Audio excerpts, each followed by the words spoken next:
জানালা খুলে দাও এবার, মনোমিতা তোমার আমার সবার মনেরই কথা বলে, ভালোবাসা জাগায় সবার হৃদয়ে, মনোমিতা তোমার।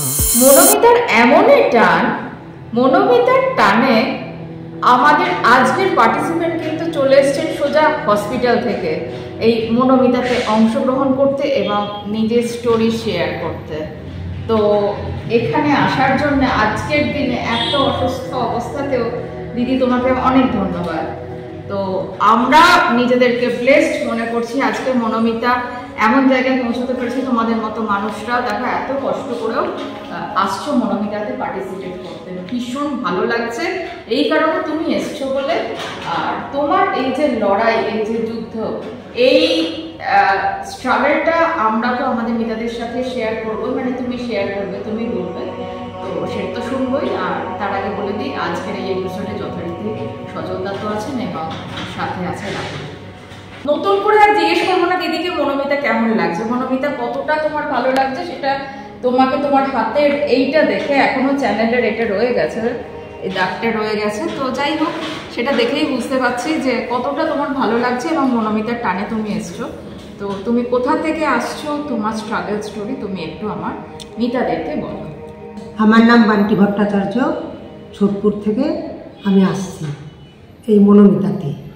তবে আমি আজকেও সিটি স্ক্যান করে এইখানে এসছি, আবার মানে 2 ঘন্টা ছিলাম হসপিটালে, টেস্ট করে আবার এসছি। যুদ্ধ তো করতেই হবে, যুদ্ধই করে যাচ্ছি এখনো। তো দিদি এই সমস্যাটা কবে ধরা পড়লো আর কিভাবে জানতে পারলে যে এইরকম একটা এত বড় অসুখ নিয়ে তুমি এগিয়ে চলেছ? 2021 সালের জুলাই মাসে বা ধরা পড়েছে। আচ্ছা, আমি তো লোকাল হসপিটালে গেছিলাম, সেখানে ওনারা অপারেশন করবেন বলেছে, টিউমার, আচ্ছা, ব্রেস্ট টিউমার। তারপরে সেইখান থেকে আমি আবার পিজিতে চলে যাই। আচ্ছা, পিজিতে যাওয়ার পর দীপ্তেন্দ্র সরকার, আমার মানে ভগবান আর কি ডাক্তার, দীপ্তেন্দ্র সরকার আমাকে ওটি করেছেন। 6টা কেমো নিয়েছি, 15টা নিয়েছি। নেওয়ার পরে তারপরে আমি একটু সুস্থ আছি। আসলে জীবন মানেই তো যুদ্ধ করতে হবে, জীবন মানে যুদ্ধ, সবার ক্ষেত্রেই তাই। কারোর তোমার মতো, কারোর আবার অন্যরকম, মানে ডিফারেন্ট, কিন্তু যুদ্ধ তো সবারই আছে, তাই না? তাও ভাবি যে মরে যাওয়ার আগে থাকতে যদি যুদ্ধ করে যদি মরতে পারি তাও একটা ঠিক আছে, কিন্তু মরণকে ভয় পাই না। এটা খুব ভালো কথা উনি বললেন, হ্যাঁ, যে মৃত্যুকে ভয় পাই না। তো এই যে এত বছরের যুদ্ধ যেটা তুমি করে চলেছো 2021 থেকে, তো মনোবল প্রথম দিকে কেমন ছিল, আজকের দিনে দাঁড়িয়ে কেমন আছে? আমার প্রথম দিকে তো খুব ভয় পেয়ে গেছিলাম। হ্যাঁ, তারপর ওই যে সীমা আছে, আচ্ছা, সীমা আমার বাড়ির পাশে থাকে, ওই আমাকে অনেক সাহস দিয়েছে। আরও আশেপাশে অনেকেই বলেছে যে কিচ্ছু হবে না, না কেউ মতো নিতেই পারছিলাম না, কান্নাকাটি করছিলাম। আচ্ছা, নিতে তো কষ্ট, সেই কষ্টের মধ্যে সে কেমন নিয়ে এসেও আমি রান্না করেছি। সত্যি অনেক বড় স্ট্রাগল।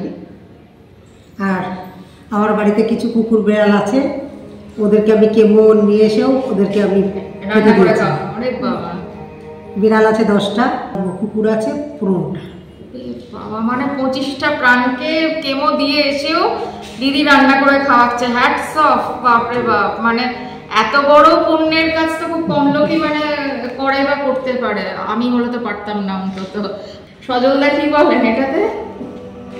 একেবারে বান্টি দেবী এখানে এসে উনি নিজে কতটা উপকৃত হয়েছে জানি না, কিন্তু আমাদের আজকে মনোমিতায় যারা দেখছেন বা আমরা সত্যিই খুব উপকৃত হলাম। কারণ আমরা যে অনেক থিওরি পড়ি, কিন্তু তার প্র্যাকটিক্যাল দেখতে পাওয়া খুব খুব খুব বিরল। স্বামীজি একটা জায়গায় বলছেন, সাহসী যে দুঃখ দন্য চায়, মৃত্যুরে যে বাঁধে বাপ্পাসে, কাল নৃত্য করে উপভোগ, মাতৃরূপা তারই কাছে আসে। এটা আমরা সাহিত্য পড়েছি, কিন্তু তার যে প্র্যাকটিক্যাল, একজন ক্যান্সারে ভুগছেন, হয়তো মৃত্যু আসবে এরকম জেনেও তিনি বলছেন আমি মৃত্যুরে ভয় পাই না। সত্যি এটা ঈশ্বরের পরম পরম পরম কৃপা আপনার উপরে। কারণ আমি এরকম কোনো মানুষকে তেমন শুনিনি। 1-2 জনকে মহারাজের জীবনের কাহিনী এরকম পেয়েছিলাম, তা বাদ দিয়েও কিন্তু সত্যি আপনি আমাদের কাছে একটা প্রেরণা, শুধু আমাদের কাছে নয়, যারা মনোমিতা দেখছে তাদের কাছেও একটা বিরাট প্রেরণা। কারণ আপনি এখনো ম্যাক্সিমাম ক্ষেত্রে যেটা হয় ভেঙে পড়ে।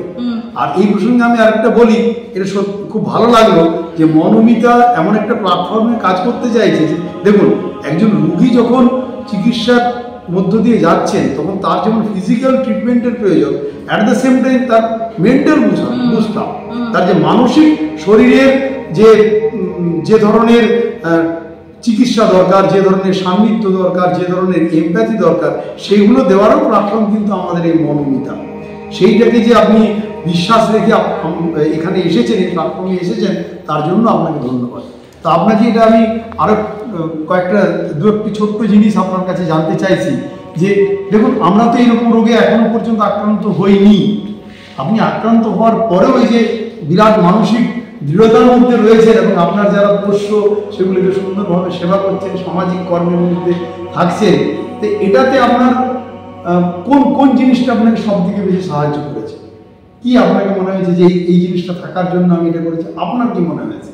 আমার তো মনে হয় কুকুর আর ওই বেড়াল ওদের জন্যই আমি বেঁচে ফিরে এসেছি। বাহ, মানে এই যে প্রেম, মানে এই যে প্রেম, জীবে প্রেম করে যে জন সেই ঈশ্বর। এই যে ওই যে ঠাকুর একটা জায়গায় বলছেন না যে যদি সূচের একটা সুতো লাগানোর সময় যদি একটু আঁচ থাকে তাহলে সুতের মধ্যে বলতে পারে না, ঠিক একই রকম দেখুন ওনার যে প্রেম, ওই প্রশ্নগুলির কি হবে, তার জন্যই হয়তো ঈশ্বর বলুন, সর্বশক্তিমান বলুন, তাকে এই গভীর অন্ধকার থেকেও আশার আলো দেখাতে পেরেছে। এটা আমাদের খুব ভালো লাগলো। আপনি আমাদের কাছে একটা প্রেরণার মতো হলেন এবং আমরা ঈশ্বরের কাছে বিনীতভাবে প্রার্থনা করছি, শাস্ত্রনয়নে প্রার্থনা করছি আপনার পূর্ণ সুস্থতা প্রাপ্ত, এবং তারপরে আপনি আবার উদাত্ত কণ্ঠে এসে এইরকম এই প্ল্যাটফর্মে দাঁড়িয়ে বলুন যে ক্যান্সারকে আমি জয় করেছি, একদম ক্যান্সার আমার ভয়ে দিত, আমি ক্যান্সারের ভয়ে দিত। এটা আমার কাছে খুব খুব প্রেরণাদায়ক। আমরা সবাই এটা চাই যে আগামী দিনে তুমি একদম সুস্থ হয়ে এসো আমাদের মনোমিতা প্ল্যাটফর্মে, এবং এসে দাঁড়িয়ে যে কথাটা স্যার বললেন যে হ্যাঁ তুমি এরকম বলো যে আমি মৃত্যুকে জয় করেছি। হ্যাঁ, তো এইরকম একটা যদি তুমি করতে, সত্যি তুমি দৃষ্টান্ত স্থাপন করবে। আমি সত্যি মানে আমি আজকে অদ্ভুত লাগছে, বিশ্বাস করো মিতারা, যে উনি হসপিটাল থেকে এসছেন আজকে মনোমিতাতে শুট করতে। এটা তো ভাবা যায় না, মানে চিন্তাধারার বাইরে। এটা জাস্ট আমি এত বছর ধরে যে এই কাজ করছি, আমি কখনো দেখিনি যে কোনো পার্টিসিপেন্ট হসপিটাল থেকে সোজা চলে এসছে শুটিং করতে। সত্যি তোমাকে মানে স্যালুট, মানে তুমি এই অবস্থাতেও হাসি মুখে একেবারে রেড়ে করে যুদ্ধ জয় করার মতো একেবারে দৌড়ে বেড়াচ্ছ। ভীষণ ভালো, এগিয়ে চলো। আমার গা জ্বলছিল তবু এসছি আমি। সেই অবস্থা নিয়েও, এত শরীর মানে সহ্য শক্তি শরীর খারাপ নিয়েও তুমি এসছো। রাহুল কি বলবে বলো এই ব্যাপারে?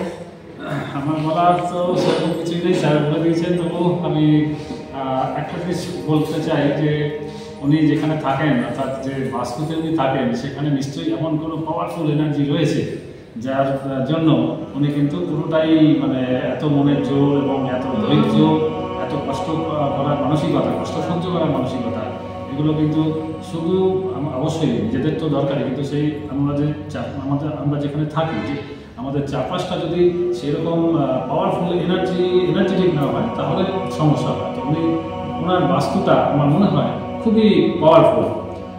ওনার ব্যক্তিগতভাবে মঙ্গল গ্রহটি নিশ্চয়ই খুব স্ট্রং আছে।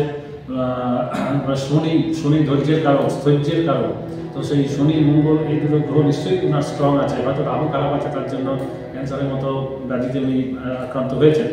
কিন্তু বাস্তব হচ্ছে ওনার খুব মানে আরেকটি মানে স্যার ওনাকে মাঝে জিজ্ঞাসা করলেন যে কোন জিনিসটা সাহায্য করছেন, তো আমি বলবো যে বাস্তব কিন্তু ওনার জন্য খুবই ভালো আছে। বাস্তব মানে কিন্তু সাহায্য করছে। বাস্তব মানে কি এনার্জি এমন রয়েছে, পজিটিভ এনার্জি আছে, যার জন্য ওনার মধ্যে পুরোটাই এত মানে এনার্জেটিক, এত মানে একটা বিরল মানে রোগকে উনি হারিয়ে দিচ্ছেন। নিশ্চয়ই উনি পুরোপুরি সুস্থ হয়ে যাবে, এটা আমার দৃঢ় বিশ্বাস। এবং আমরাও আশা করি যে উনি খুব তাড়াতাড়ি পূর্ণ একদম সুস্থতা প্রাপ্ত করুন। দিদি যখন এসছে এত শরীর খারাপ নিয়ে, দিদিকে আমরা কখনোই, দিদিকে কেন কারোকেই আমরা খালি হাতে এখান থেকে ছেড়ে দিই না। তো দিদির জন্য কি আছে আমরা একটু দিদিকে মা হোমিও ফার্মেসির তরফ থেকে এই সুন্দর মেমেন্টো সজলদা দিচ্ছে আমাদের আজকের বান্টিদিকে। মা হোমিও ফার্মেসি একটা অথেন্টিক হোমিওপ্যাথিক মেডিসিনের স্টোর, এটা শান্তপুর থানার ঠিক উল্টো দিকে। তাই যদি আপনিও অথেন্টিক হোমিওপ্যাথি মেডিসিন চান তাহলে কিন্তু পৌঁছে যান।